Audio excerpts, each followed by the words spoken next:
Sit down, all of you. Who are taking their place, I'm waiting for them.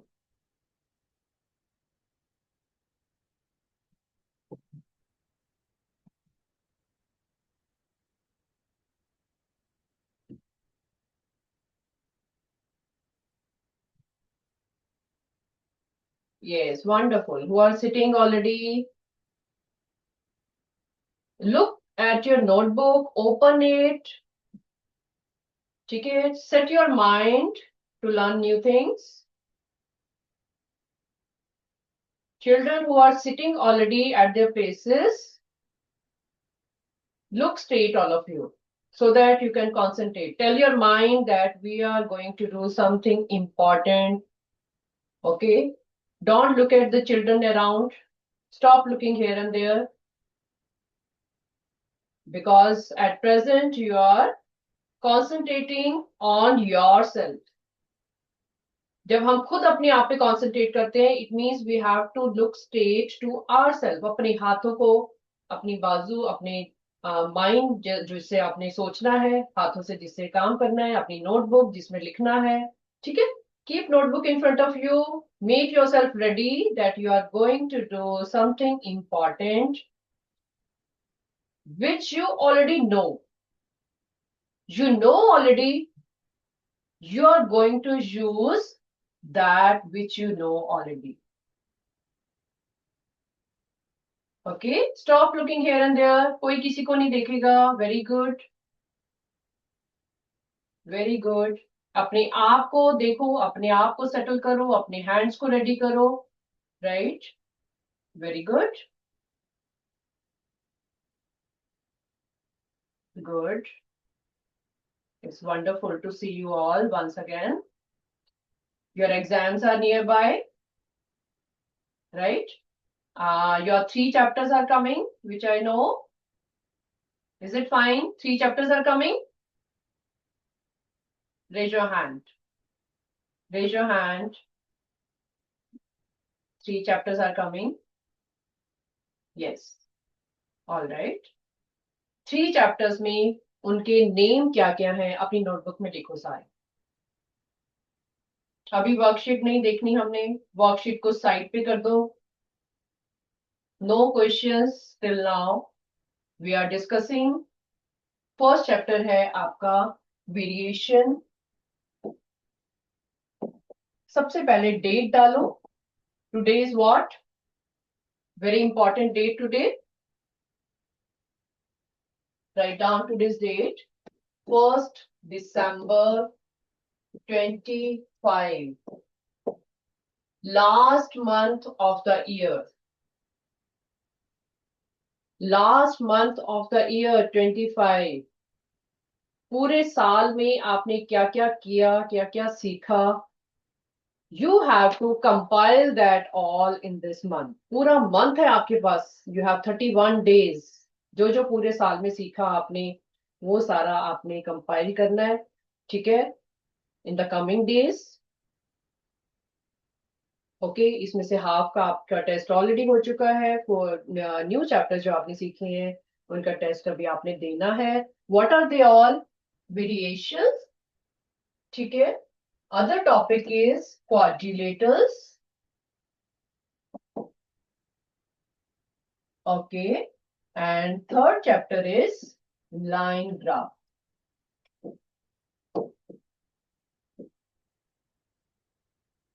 These are the 3 chapters which are coming in your exam. You have done them very nicely. बहुत अच्छे से आपने ये तीनों chapter किए हुए हैं. Am I all right? ये तीनों चैप्टर आ रहे हैं आपकी एग्जाम में अभी. Raise your hand. Raise your hand. Is it okay? Excuse me, ma'am. Yeah. Ma'am, algebraic expressions chapter is also in their syllabus. And 4 chapters are there? Yes. Okay. ठीक है. Algebraic expression is also there. Write down.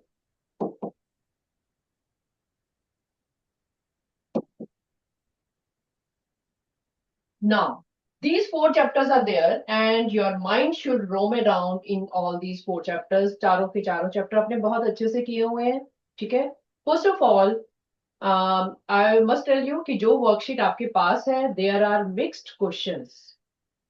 It's not that कि पहले आप सारे variation के question करोगे फिर आप सारे क्वाड्रिलेटरल्स के करोगे. It's not like that. It's not in order. Mixed questions है. जैसे फर्स्ट क्वेश्चन मान लो वेरिएशन का हो गया.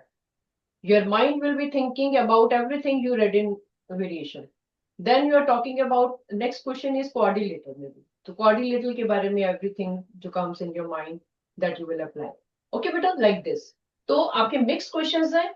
So first of all we are doing the summary of these chapters. First of all आपके mind में ये होना चाहिए कि हमने क्या क्या किया था इन chapters में. जल्दी से हम I will spend few times on this. ठीक है. So first of all आपका था variation. Variation chapter. Variation. Write down. You also write down. हाथ आपका मेरे साथ साथ चलना चाहिए. You should be revising with me. Variation chapter में हमने क्या क्या किया है. A section. A section. Roll number 2. Please come. Disha is there. Yes, आजो बेटा. थोड़ी सी समरी बताओ जो आपको याद आ रहा है. वेरिएशन चैप्टर में क्या याद आ रहा है, क्या किया आपने. Direct and indirect variation. हाँ, उसमें क्या था. डायरेक्ट कब होता है और इनडायरेक्ट कब होता है, क्या पढ़ा था.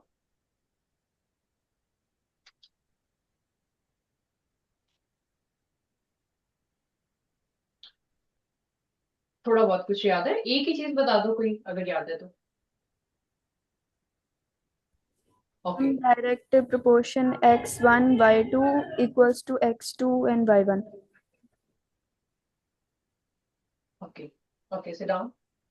Sit down, go and sit. Go and sit. I'm recalling with you. ठीक है. ओके, हाथ खड़े करो जिस हु अग्री विद हर कि उसने ठीक बोला है. क्या उसने ठीक बोला है. ओके. जिनको लगता है कि थोड़ी गलती है इसमें, हाथ खड़े करो. थोड़ी सी गलती उसने बोली है, थोड़ा सा कुछ गलत बोला है. हाँ, B section first boy. Please बता दो मेरे को. खड़े हो अपना माइक को ऑन करो बेटा. बैठे बैठे बोल दो कोई बात नहीं, लेकिन माइक ऑन करो. प्लीज टेल मी कि क्या गलती है इसमें. डायरेक्ट वेरिएशन की उसने बात की है. What it should be actually. Direct variation is equal to x1 upon y1. y1 is equal to x2 upon y2. और इनडायरेक्ट में क्या होता है. x1 multiply y1 is equal to x2 multiply y2. Wonderful. I hope everybody is recalling that. ठीक है. तो variation जो है ना बेटा, इसमें एक तो रट्टा नहीं लगाना. आपने ये चीजें आगे भी यूज करनी है, इसलिए मैं दोबारा एक्सप्लेन कर रही हूँ. I am spending some time on it. You know variation जो वर्ड है ना, it has come from vary. Vary, vary का मतलब जो कि चेंज होता है, विच इज डिफरेंट. चेंज का मतलब डिफरेंट डिफरेंट हो रहा है. कभी कुछ हो रहा है, कभी कुछ हो रहा है. So what is that. Suppose आप अपना टाइम एंड टेम्परेचर की बात करते हो. वेरी कर रहा है. जैसे जैसे टाइम चेंज हो रहा है, टेम्परेचर चेंज होता जा रहा है. ठीक है. जैसे जैसे स्पीड चेंज हो रही है, आपका डिस्टेंस जो है वो कम ज्यादा होता जा रहा है. होता है ऐसा. तो simultaneously here we talk about two things, इसलिए x1 और x2 की बात होती है. x1 और x2 कहां से आया. x और y से. We are talking about x, we are talking about y. Here we are talking about x, here we are talking about y. Simultaneously two things we are talking about. Direct में you read कि x1 by y1 is equal to x2 by y2. Direct का मतलब क्या हुआ. Direct एक बहुत important word है जो बहुत बार यूज करते हो. Direct means they are impacting each other. एक दूसरे को इफेक्ट कर रहे हैं दोनों साइमल्टेनियसली. इसका मैंने साइन किया बताया था. दिस जो आपने साइंस में भी पढ़ा है, x is proportional to y. Proportional is saying कि x जो जो करेगा उसका डायरेक्ट जो रिलेशन है वो y के साथ भी है. डायरेक्ट रिलेशन है, कोई घुमा फिरा के नहीं है. That's why it's name is direct. Okay, similarly indirect में आपने क्या पढ़ा कि x1 y1 is equal to x2 y2। इसमें क्या था कि x जो है वो इनवर्सली प्रोपोर्शनल है। इनवर्सली मतलब you read in science, one is increasing, other is decreasing, one is decreasing, other is increasing, so they are impacting each other, एक दूसरे को इफेक्ट कर रहे हैं बट इन रिवर्स ऑर्डर, इकट्ठे नहीं काम कर रहे। डायरेक्ट में क्या है, they are going together together, coming down together. इसमें एक ऊपर जा रहा है, एक नीचे जा रहा है, एक नीचे जा रहा है तो एक दूसरा ऊपर जा रहा है, इट इज लाइक दैट। तो ये आपकी समरी है पूरे चैप्टर की, कुछ भी नहीं है इस पूरे चैप्टर में। This is a summary of your variation chapter, जिसमें आपको ये साइन लर्न करना है फॉर योर जनरल नॉलेज, जो आप बाद में क्लासेस में भी यूज करोगे, साइंस में भी यूज करोगे, that's why this sign was told to you. और दूसरी जो है आपका ये फॉर्मूला यूज हो रहा है, डायरेक्ट का ये फॉर्मूला है, इनडायरेक्ट का ये है, इतनी सी बात है बस। The whole chapter roams around these two things. Okay, and sentence form में sometime they ask you, okay, are they related to them directly or indirectly? Directly कौन रिलेट कर रहे हैं, who are in direct proportion. Indirectly कौन relate कर रहे हैं, who are not indirect. सीधी सी बात है, right? You can note down, this is summary of your variation chapter जो आप यूज करते हो। बहुत सारे आपने क्वेश्चंस किए हैं, you read the question carefully, you जज योरसेल्फ कि वो डायरेक्ट है या इनडायरेक्ट है। Sometime it is given to you, और अगर गिवन हो तो बहुत बड़ी बात है वो, ठीक है। Half of the thing is already done, अगर बताया होता है बस आपको कैलकुलेट करना है और आंसर आपकी मिसिंग वैल्यू की बतानी है, दैट्स इट। इस पूरे चैप्टर में और कुछ भी नहीं है। I hope you are recalling everything, सबको याद आ गया ये किया था हमने, रेज योर हैंड। अभी हम क्वेश्चन स्टार्ट करेंगे। वेरी गुड, वेरी गुड, लिख भी लो इसको, ठीक है बेटा। Second thing is next chapter was quadrilateral, write down, you also write down quadrilateral. Quadrilateral में हमने बहुत सारी चीजें पढ़ी थी,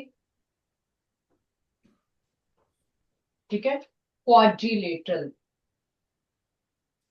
बहुत सारे आपने क्वेश्चंस कर लिए, but I want to ask you what is the meaning of quad. अकेला क्वाड, ये वर्ड आप, क्वाड वर्ड आप बहुत जगह जगह पढ़ोगे, साइंस में पढ़ोगे, इसमें एसएसटी में पढ़ोगे, ज्योग्राफी में पढ़ोगे, हिस्ट्री में पढ़ोगे, बायो में पढ़ोगे। Quad word is used many times, science maths में तो कर ही लिया आपने।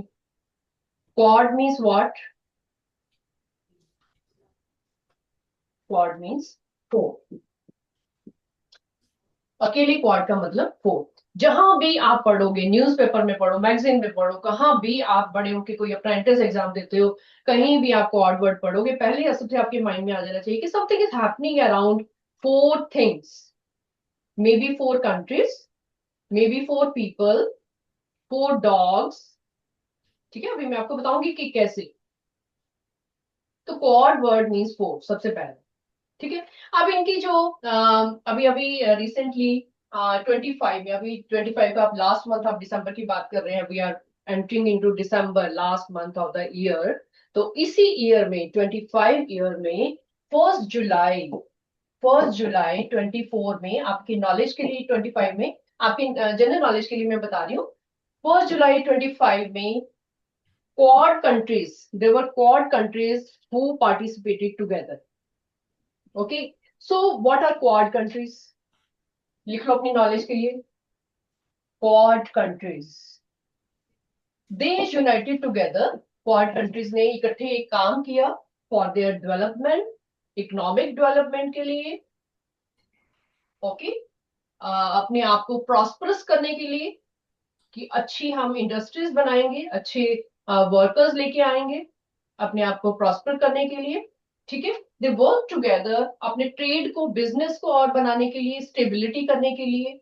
तो कौन कौन सी कंट्रीज थी जिनको क्वाड कंट्रीज बोला गया और जिन्होंने इकट्ठी मीटिंग की, वॉशिंगटन में ये मीटिंग हुई थी, वॉशिंगटन डीसी, सुना हुआ ये नाम आपने? Yes. ये हाँ मीटिंग हुई थी 4 कंट्रीज की। 4 कंट्री, वो स्पेशल कंट्रीज थी। कौन कौन सी थी? सबसे पहले था India.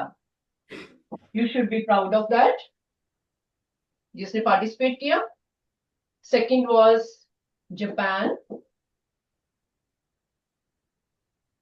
Third was USA, and third was एक और थी ऑस्ट्रेलिया। ठीक है, आपके जनरल नॉलेज के लिए आपको पता होना चाहिए, कहीं भी आप पढ़ते हैं कि quad countries, which are quad countries? Quad countries are these four जिन्होंने who are working together to for their development. They are working for each other also, एक दूसरे को ग्रो करने के लिए। इट्स नॉट दैट कि अकेले ही चलते जा रहे हैं। They are combining together, they are working together to grow their business, to bring the stability in their countries, to develop the economic part in their countries. ठीक है, आप एसएसटी में भी पढ़ते हो। तो ये 4 कंट्रीज है जिनका नेम है क्वाड कंट्रीज। एक और चीज बड़ी इंपॉर्टेंट है, मैंने आपको बोला कि क्वाड वर्ड बहुत जगह यूज होता है, तो और कहाँ यूज होता है? You no, it is quadriceps. एक और वर्ड आप पढ़ोगे, क्वाड्रिसेप्स। पढ़ा हुआ ये वर्ड आपने बायो में? एग्जांपल्स लिख लो, ये क्वाड्री क्वाड्री कहाँ पे, क्वाड वर्ड कहाँ कहाँ यूज हो रहा है? क्वाड्रिसेप्स किसी ने पढ़े बायो में? मे बी आप अभी नेक्स्ट क्लासेस में पढ़ोगे। This is a set of 4 muscles, right down, in your thigh. आपकी जो थाई बोन है, थाई जो मसल्स है, आपकी जो बॉडी में हमारे थाई मसल्स होते हैं, उनको हम उसमें 4 सेट ऑफ मसल्स होते हैं, उनको हम बोलते हैं क्वाड्रिसेप्स। जैसे बाइसेप्स होते हैं ना, बाइसेप्स तो सबने सुना होगा, वैसे ही क्वाड्रिसेप्स भी होते हैं। ओके, एक और बड़ी इंटरेस्टिंग चीज है, one more name is there. क्योंकि एक बार अगर आपके क्वेश्चन शुरू हो गए ना, फिर we won't be able to talk about this, इसलिए थोड़ी सी अपनी जनरल नॉलेज इंक्रीज कर लो। थर्ड एक और है, which is used among dogs. What is that? That is quadruplets. Write down quadruplets.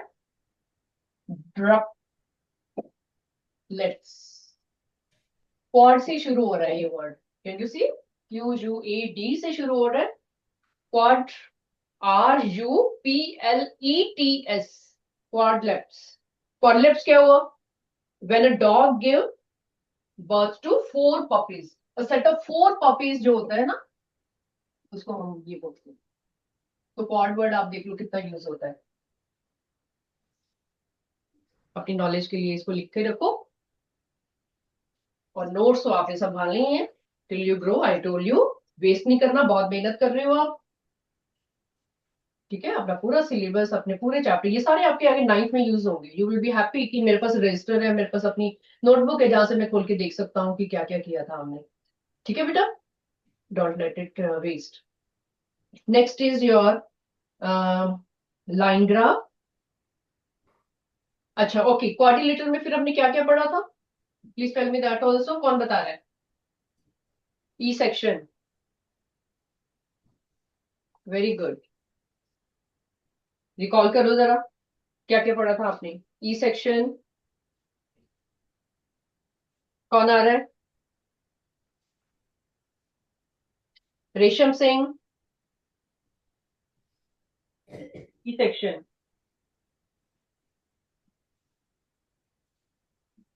Coordinators में क्या क्या पढ़ा था?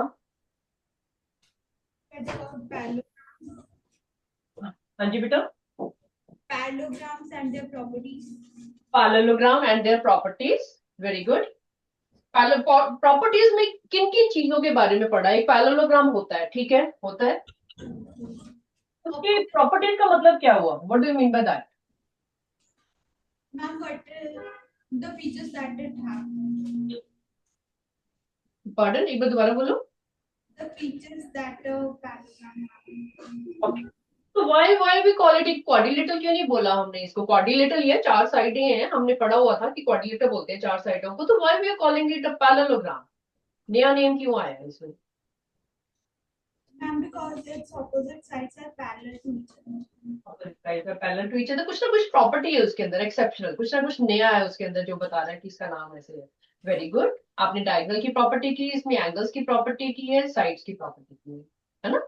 So many things you have done. Okay good बेटा। पैरेललोग्राम के अलावा और क्या पढ़ा है आपने?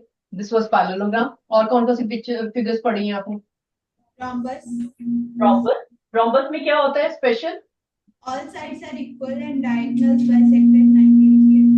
Very good, very good. You are telling me orally and you have learned it already. ये बाइसेक्ट करते हैं एक दूसरे को। Square रोम्बस किससे सिमिलर होती है ये फिगर? किससे मिलती जुलती है? and square. स्क्वायर से मिलती जुलती है।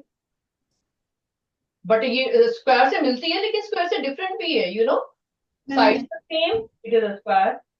Diagonals are not equal, it is not a square, that's why different. ठीक है बेटा। और Square. स्क्वायर पढ़े? Yes. Rectangle. Rectangle, very good. Trapezium. और क्या पढ़े? Trapezium. Trapezium, very good. Trapezium में क्या होता है special? Not parallel sides are equal. Ma'am, no. No no no no, Non-parallel sides are equal. one pair of sides are, you know, pair का मतलब क्या हुआ? ये दोनों और ये दोनों, ये इसको हम पेयर बोलते हैं। पेयर का मतलब दो एट अ टाइम। ठीक है बेटा। तो पेयर में one pair of sides are parallel, उसको ट्रेपेजियम बोलते हैं। ट्रेपेजियम का कोई और नाम है? आपने बोला कि ये दोनों साइड्स पैरेलल हैं। Parallelogram. नो, पैरेललोग्राम तो बिल्कुल भी नहीं बोलेंगे क्योंकि ये दोनों साइड्स पैरेलल नहीं है। एक स्पेशल ट्रेपेजियम भी होता है, what is that? Isosceles trapezium. Isosceles. Why it is isosceles? And because two sides are equal. Sorry, two sides are parallel and non-parallel sides are equal. Non parallel sides are equal. You know, एक trapezium में क्या होता है, ये जो trapezium है हमारे पास, ये जो दो साइड्स होती है ना, ये तो पैरेलल होती हैं कि पैरेलल की बात हो। अब ये जो साइड्स है कभी कभी इक्वल होती हैं, कभी कभी नहीं होती। बाय चांस कभी कभी इक्वल हो जाती है किसी क्वेश्चन में। तो अगर इक्वल है तो इसका नाम पड़ जाएगा आइसोसेलेस। Trapezium. आपको पता है ये, इसके क्वेश्चन कोई नहीं है आपकी बुक में, हार्डली कोई क्वेश्चन है। नॉर्मल ट्रेपेजियम भी क्वेश्चन चलते हैं। ये नाम यूज होता है जब आप इसको मे बी असर्शन रीजन में पूछ सकते हैं, फिल इन द ब्लैंक्स में कोई स्पेशल नेम पूछ सकते हैं कि ऐसा है ट्रेपेजियम में तो इसका नेम क्या होगा, हो सकता है ना ऐसा। ठीक है, तो आपको पता होना चाहिए क्योंकि हाँ बड़ी बड़ी क्लासेस में आप यूज करोगे इसको नेम को। Okay, any other thing you read about? कोई मिस हो रहा है इसमें से? Ma'am, kite. Kite, what is that? Special kite is very very important, बहुत बार आप यूज करोगे। काइट की क्वालिटी क्या होती है? Angles opposite to the long diagonal are equal. Opposite to longer diagonal are equal. What do you mean by that? कि अगर ये एक लंबा सा डायगोनल है तो इसके आस पास वाले एंगल्स होंगे वो इक्वल होंगे। Very good. और कोई प्रॉपर्टी? Thus bisected 90 degrees. ओके, और Two pairs of adjacent sides are equal. Pair of adjacent sides are equal. इसका मतलब ये इसके इक्वल है और ये इसके इक्वल है। काइट भूल जाता है, काइट इज लिटिल कंफ्यूजिंग क्योंकि इसके क्वेश्चन बहुत कम है ना। इसके क्वेश्चन हार्डली है ही नहीं एक्चुअली। सिर्फ ये एक प्रॉपर्टी के फॉर्म में यूज होता है और बहुत ज्यादा यूज होता है, और क्वेश्चन गलत भी होता है बहुत बार क्योंकि ये माइंड से निकल जाता है। और क्या है बेटा इसके बारे में? और कुछ बताओ काइट के बारे में। And we can also use right angle diagram to find the angles of kite. Okay बैठो, sit down. Very good, very good, told me a lot. Kite की एक और प्रॉपर्टी है जो कि आपको दिख नहीं रही है, लेकिन आपको जबरदस्ती जब मैं बताऊंगी ना उसको ध्यान से देखना आप। You know what is that? Opposite sides are not parallel. क्योंकि आपकी काइट की जो शेप है, अगर हम एक काइट ऐसे बनाते हैं ना, अननोइंगली ना हमने ऐसी काइट बना ली मान लो, क्योंकि कई बच्चे सोचते हैं ये ऐसे ही तो है, डायमंड शेप में है काइट, तो वो रोम्बस से बड़ी कंफ्यूजन हो जाती है। और फिर वो क्या होता है, रोम्बस एक पैरेललोग्राम है, तो ये भी हमें सामने वाली पैरेलल दिखनी शुरू हो जाती है। क्यों? क्योंकि हमने फिगर गलत बनाई है। काइट की स्पेशल जो फिगर होती है ना, इट इज लाइक दैट, ऊपर वाला लिटिल नैरो, नीचे वाला नैरो एंड स्मॉल, नीचे वाला थोड़ा सा लॉन्गर। ये आपकी एक काइट की प्रॉपर शेप बनती है like this. Actually shape kite की ये है। अब तो वो मॉडर्न जमाने में वो उन्होंने काइट की शेप चेंज करनी शुरू कर दी, सेमी सर्कल भी एक काइट का शेप बना देते हैं, और उसको एक स्क्वायर भी बना देते हैं, कुछ और शेप भी बनाते हैं। ओरिजिनली एक काइट की जो शेप होती है वो ऐसी होती है, जिसमें बहुत इंपॉर्टेंट प्रॉपर्टी ये है, सबसे पहले opposite sides are not parallel. Please इसको याद रखना, जो कि दिखने में लगती हैं हमें, एक्चुअली वो है नहीं। ठीक है, इसके ऊपर मान लो कभी क्वेश्चन आ जाता है तो आपकी गलती होने के चांस होते हैं, तो वो आपको ये बताना चाहिए कि एडजेसेंट साइड्स इक्वल होती हैं, नो डाउट। एडजेसेंट का मतलब बिल्कुल पास पास वाली, जिनका क्या मतलब है एडजेसेंट साइड्स का? D section, Tanveer, adjacent side का मतलब क्या है? What do mean by adjacent? उसने बताया था कि adjacent sides are equal, what do mean by that? Tanveer आ गया हो, डी सेक्शन। जो साथ साथ में होती है। हाँ, साथ साथ में होती हैं। साथ साथ का मतलब क्या है? साथ साथ तो मेरे को ये दोनों भी दिख रही है, ये दोनों भी दिख रही हैं, ज्यादा दूर नहीं है वो। क्या आपको नोटिस क्या करते हो, साथ साथ का मतलब क्या है? कोई पर्टिकुलरली आता है ना कि हमें मतलब कि कंफर्म है, दैट इज कंफर्म। अगर आपने एक चीज बता दी, दैट इज कंफर्म, फिगर में दिख रही है आपको। साथ साथ से तो बहुत ज्यादा मीनिंग निकलते हैं, हो सकता है ऊपर नीचे वाले हो सकता है ऊपर वाले दोनों हो सकता है आमने सामने वाले हो। थोड़ा और डिटेल में बताओ मेरे को वन क्या। Length no angle. पढ़न एक बार और बोलो। One length no angle. No, चलो कोई बात नहीं। बी सेक्शन से, बी सेक्शन वेरी गुड, जिनके पास माइक है आगे। एडजेसेंट साइड, ये आप 7 से पढ़ते आ रहे हो बेटा, प्लीज डोंट फॉरगेट।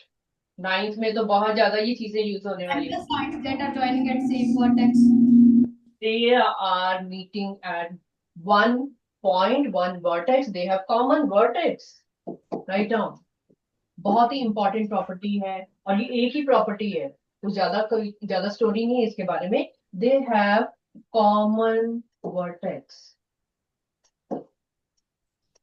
ठीक है, आपको ये वर्ड्स याद भी रखने पड़ेंगे, कॉमन वर्टेक्स, क्योंकि आपने मैथ्स बहुत पढ़ना है अभी आगे। This is not the end, सिर्फ 8th क्लास पास नहीं करनी है, ये वर्ड्स आपने बुक्स में पढ़ने हैं, एक्स्ट्रा क्वेश्चंस करोगे आपको ये वर्ड दिखेंगे। Common vertex is the special name जो आपको कंफर्म बताता है कि एडजेसेंट साइड्स वो ऑफ कोर्स है। ठीक है, कई क्वेश्चंस होते हैं उनमें डायग्राम नहीं दिया होता, स्टेटमेंट को पढ़ के आपको डायग्राम बनाते हो, वो डायग्राम फिर आपको अंडरस्टैंडिंग होगी तभी बनाओगे ना। ओके, तो ये हुई आपकी काइट की प्रॉपर्टी, कोऑर्डिनेटर में ये सब हमने पढ़ा, अभी क्वेश्चंस में यूज भी करेंगे। फिर आपने पढ़ा अपना लाइन ग्राफ। लाइन ग्राफ में क्या आपको याद आ रहा है कि क्या क्या पढ़ा था?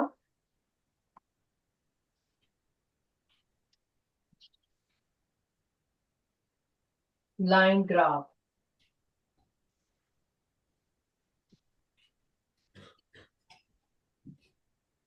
Very good. G section, G section बताओ कुछ आप, रोल नंबर 5। वेरी गुड, आगे आगे कुछ बताओ, लाइन ग्राफ में कुछ याद आ रहा है क्या पढ़ा था?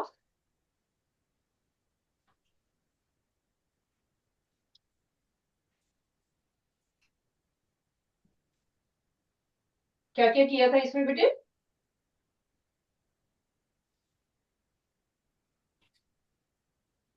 ग्राफ ड्रॉ किए थे। Yes.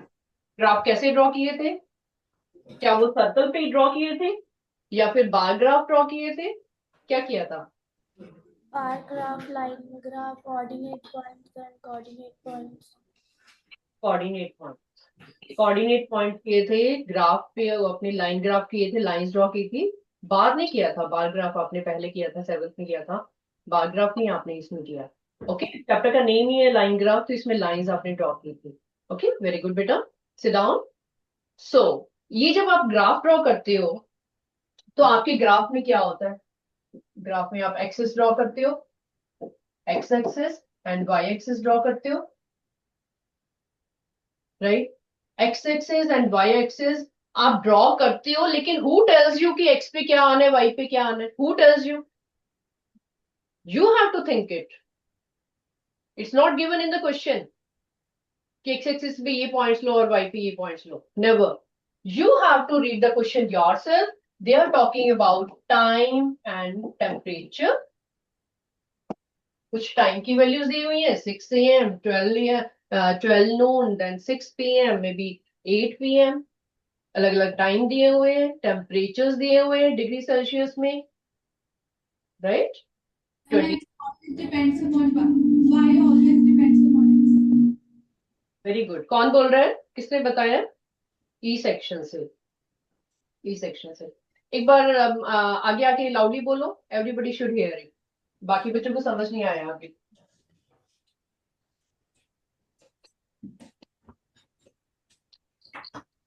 Ma'am, x is independent while y depends on x. y depends on x। तो फिर x, y depends on x, इसका मतलब क्या हुआ फिर? मैम अगर x की वैल्यू चेंज होगी तो y की उसके accordingly change. That is fine. तो क्वेश्चन में आपको कैसे पता चलेगा कि x पे हम ये ले लेते हैं और y पे ये ले लेते हैं? मैम जिस पे जैसे दो वैल्यूज दी हुई हैं तो अगर एक वैल्यू दूसरी पे डिपेंड करेगी तो हम दूसरी वैल्यू x पे लेंगे और एक को y पे। क्या? तो टाइम एंड टेम्परेचर में किसको लेंगे एक्स एक्सिस पे? Ma'am time. टाइम को। घड़ी आपकी चलती जा रही है, टाइम इज इंक्रीजिंग, चलता जा रहा है आगे। Temperature is dependent. Very good, very good, sit down, sit down. Direct variation. She is saying कि एक्स और वाई जब आप ड्रॉ करते हो उसमें गलती हो जाती है, गलती होने के चांस होते हैं, क्योंकि आपको यहाँ नहीं बताया जाता, क्वेश्चन की जो वैल्यूज दी होती है उसमें नहीं बताया जाता कभी भी। आपको खुद देखना है कि time is independent, it will keep going, time किसी की वेट नहीं करता, पता है आपको? whether you study or not, time will keep going, exam will keep coming, result will keep coming। ऐसे ही होता है ना? Time will never wait for you कि आप सो रहे हो या बैठ रहे हो या खेल रहे हो या हार्डवर्क कर रहे हो। टाइम विल टेल यू कि आपने पीछे क्या किया। ऐसा होता है ना? सो time is independent and temperature is dependent upon time. धूप ज्यादा होगी, आफ्टरनून है तो टेम्परेचर डिफरेंट होगा, इवनिंग है तो टेम्परेचर डिफरेंट होगा। टेम्परेचर नहीं, टाइम के हिसाब से चेंज होते रहना है। ऐसा होता है ना? मॉर्निंग में टेम्परेचर डिफरेंट है, आफ्टरनून में डिफरेंट है। आप घर से स्वेटर पहन के आए हो, आफ्टरनून तक आपको लगेगा गर्मी लग रही है, टेम्परेचर चेंज हो गया। ठीक है बेटा? सो temperature is dependent upon time, so temperature will come here. तो हर एक क्वेश्चन में, जितने भी आपके क्वेश्चन है उसमें हमें देखना पड़ता है कौन इंडिपेंडेंट है और कौन डिपेंडेंट है। उसके हिसाब से हम एक्स और वाई पे उनकी वैल्यूज लेते हैं और ड्रॉ करते हैं। ठीक है बेटा? And special thing about this chapter is कि जब आप लाइंस ड्रॉ करते हो उनको आप पॉइंट्स को, कोऑर्डिनेट्स को लेते हो और उसको ज्वाइन कर देते हो। ठीक है? वो ज्वाइन करके कभी कभी जनरली आप स्ट्रेट लाइन में ही ज्वाइन करते हो, चाहे वो थोड़ी शेप चेंज कर रहा है, चाहे वो स्ट्रेट लाइन आ रही है, जैसी भी शेप आएगी हमने उनको स्ट्रेट लाइन में ज्वाइन करना होता है। ठीक है जी, इसकी स्पेशलिटी है। तो आपका ये लाइन ग्राफ बन जाता है। ओके, और उसमें उसके बाद आपने पढ़ा अलजेब्रिक एक्सप्रेशन। ठीक है? अलजेब्रिक एक्सप्रेशन में क्या पढ़ा था?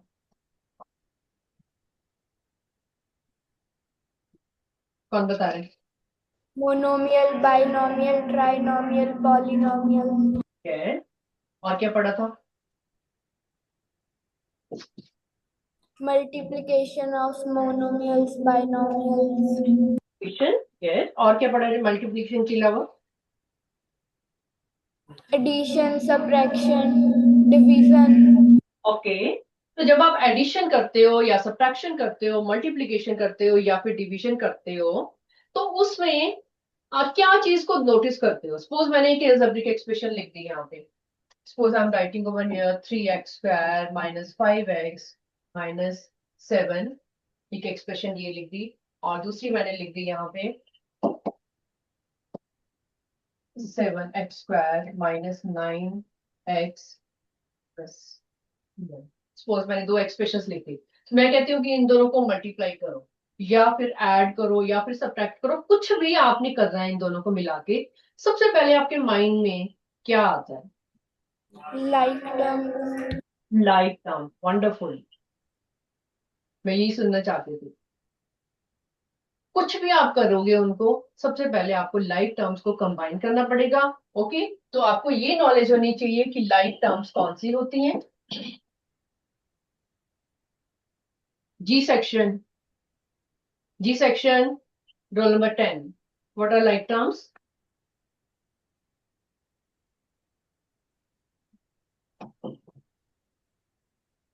याद है बेटे?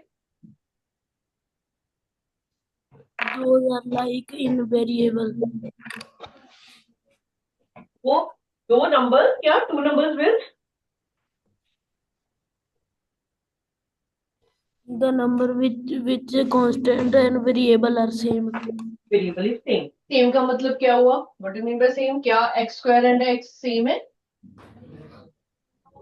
Are they same? No. No.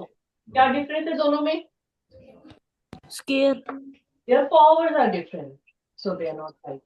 Okay, तो लाइक की आपकी स्पेशलिटी क्या हुई? Please sit down. Very good बेटा। Like means there should be powers of variable should be same.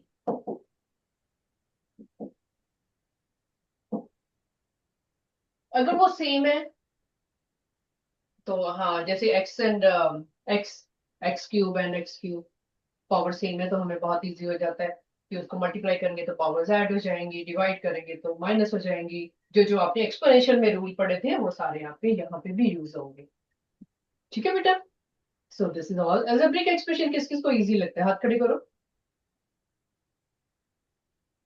Yes, या इट इज नॉट डिफिकल्ट। तो प्लीज रिमेंबर, अलजेब्रिक एक्सप्रेशन के chapter में आपके मार्क्स नहीं कटने चाहिए। जब भी आप तैयारी करोगे, अलजेब्रिक एक्सप्रेशन बिल्कुल भी मुश्किल नहीं है। ठीक है, इस चैप्टर में किस बात पे फोकस करते हो? पहले आप फोकस करते हो कि लाइक टर्म्स कौन सी हैं। दूसरी चीज क्या फोकस करते हो इसमें? किस चीज का ध्यान करते हो आप कि अगर ये हमने ध्यान से किया? हाँ जी बेटे, बोलो। Sign, yes. You know sign, जो आपने पहले पढ़े थे इंटीजर के चैप्टर में, जो साइन पढ़े थे, कि अगर दोनों प्लस हैं, take care of the signs. अब इसमें क्या होगा कि दोनों प्लस हैं तो दोनों को ऐड करोगे। ठीक है, अगर दोनों नेगेटिव है तो भी ऐड करोगे। दोनों नेगेटिव आ गए, मान लो -6 आ गया एंड साथ में -11 आ गया, तो दोनों को ऐड करोगे। ठीक है, और दोनों अगर अपोजिट साइन है, उनको आपको ट्रीट करना पड़ रहा है, तो आप सब्ट्रैक्ट करोगे। ये रूल आपने फॉलो किया था। ठीक है, एंड अभी बात हमारी खत्म नहीं हुई है। मोस्ट इंपॉर्टेंट इसके साथ what to be think of, ये सब तो ठीक है, ऐड सब्ट्रैक्ट हम कर लेंगे। अब क्या रह गया? Sign of bigger term. Yes, sign of bigger term. Add या सब्ट्रैक्ट करने के बाद हमने ये देखना है कि अभी साइन किसका लगाएं? Sign of bigger number. ठीक है, नंबर पे फोकस कर रहे हो, वेरिएबल तो साथ में लगा ही देना है आपने, क्योंकि आप लाइन को कंबाइन कर रहे हो। एक्स वाली टर्म को कंबाइन कर रहे हो तो माइनस करके आपने बड़ा वाला देखना है, वो नंबर लिख के साथ में एक्स लगा देना है। एक्स को तो कोई हम प्लस माइनस प्रोडक्ट नहीं कर रहे ना, सिर्फ उसमें कर रहे हैं जब हमारा जो है वो पावर्स ऐड करते हैं साइंस, तो अभी क्वेश्चंस करेंगे हम, you will come to know. ठीक है बेटा, gist of the chapter you have come to know कि चैप्टर के अंदर है क्या। अभी हमारी प्रैक्टिस होनी है, जितने भी क्वेश्चन आप करोगे उनकी प्रैक्टिस होगी, राइट बेटा। अभी let us start the worksheet. So you know why I revise these all chapters, ताकि आपका दिमाग वर्कशीट मिली नहीं। वर्कशीट नहीं है, yes it's okay, let us do one question. मैं लिखूंगी क्वेश्चन, आप भी लिखो यहाँ पे, ठीक है, जब मिलेगी you can see that. So let us do that. ये लिख लिया सबने for division, this is very very important, जहां पे गलती होती है, नहीं तो ये चैप्टर बहुत ज्यादा सिंपल है।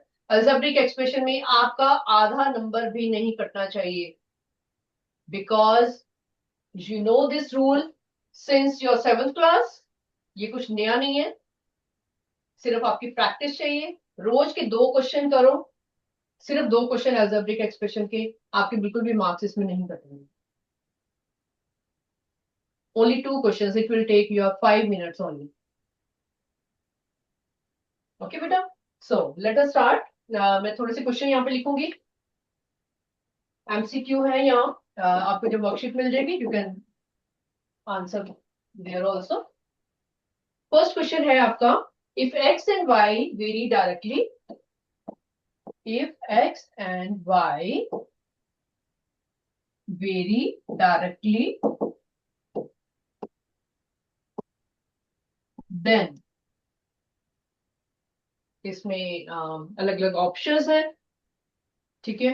And you know everybody told me, अभी भी बताया आपने, x1 by y1 is equal to x2 by y2। B कोई और ऑप्शन है, सी कोई और ऑप्शन है, डी कोई और है। अभी अभी आपने मेरे को बताया था कि अगर वो डायरेक्टली करते हैं तो ये ऑप्शन होती है हमेशा। You told me summary also, ठीक है। जब आपको वर्कशीट मिलेगी you can mark in that, इसमें किसी को डाउट नहीं है, ठीक है। We just revised it.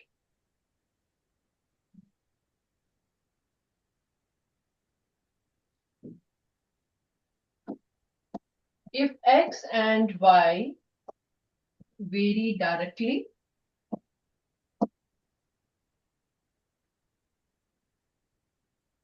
then which is not true? Not true, not को अंडरलाइन करो, ये चीज बहुत कंफ्यूज करती है। कई बच्चे घर आके बोलते हैं कि ओहो मैंने नॉट तो पढ़ा ही नहीं, मेरे हाफ मार्क कट जाएंगे आज, सॉरी 1 मार्क के एमसीक्यू तो एक एक नंबर के होते हैं, 1 मार्क कट जाएंगे क्योंकि मैंने नॉट नहीं पढ़ा। तो बाद में पछताने से बेटर है पहले ही क्वेश्चन को 2 बार पढ़ लो, इंपॉर्टेंट चीज को अंडरलाइन कर लो, ठीक है। फर्स्ट क्वेश्चन में आपकी इंपॉर्टेंट चीज थी वेरी डायरेक्टली, सेकंड क्वेश्चन में आपकी इंपॉर्टेंट चीज है नॉट ट्रू बताना है आपने, ठीक है। अभी नॉट ट्रू में आपकी बहुत सारी ऑप्शंस दी हुई हैं कि x increases y decreases, B option है आपकी something x decreases y increases, something like that. बहुत सारी ऑप्शंस हैं आपकी डिक्रीजेस इंक्रीजेस के चक्कर में, ठीक है। ये आपको पता ही है कि अभी अभी हमने बताया कि डायरेक्टली वेरी करते हैं तो दोनों ही इंक्रीज करते हैं डायरेक्टली, ठीक है। तो बहुत सारी ऑप्शंस है इसमें, तो हमारी इसमें सी ऑप्शन एक करेक्ट हो रही है कि x इंक्रीजेस, यहाँ पे लिखा हुआ है x इंक्रीजेस y डिक्रीजेस, ठीक है। यहाँ पे इंक्रीजेस कर लो ऊपर वाले में, मैंने ए में ही लिख दिया था, वो आपके वर्कशीट के अकॉर्डिंगली वो सी में है एक्चुअली। ए में कुछ ऐसा है, बी में कुछ ऐसा है, मे बी कुछ इंक्रीज और डिक्रीज है समथिंग, तो सी ऑप्शन है यहाँ, इसको टिक मार्क कर लो। जब आपको वर्कशीट मिलेगी you will come to know कि जब हमारे डायरेक्टली वेरी करते हैं तो x increases y also increases, तो ये हमारी ऑप्शन क्यों आ रही है, क्योंकि इट इज नॉट ट्रू। आपको पता है कि दिस इज नॉट ट्रू, ऐसा नहीं होता कभी भी वेरी में डायरेक्टली में ऐसा नहीं होता कि एक इंक्रीज करिए दूसरी डिक्रीज करिए, ठीक है बेटा। So this is wrong. मैंने ये क्वेश्चन इसलिए करवाया, आपको आता ही ऑलरेडी, बट मैं आई पिक दिस कि आपका फोकस रहे कि नॉट ट्रू पे हम फोकस कर रहे हैं। ठीक है, थर्ड क्वेश्चन,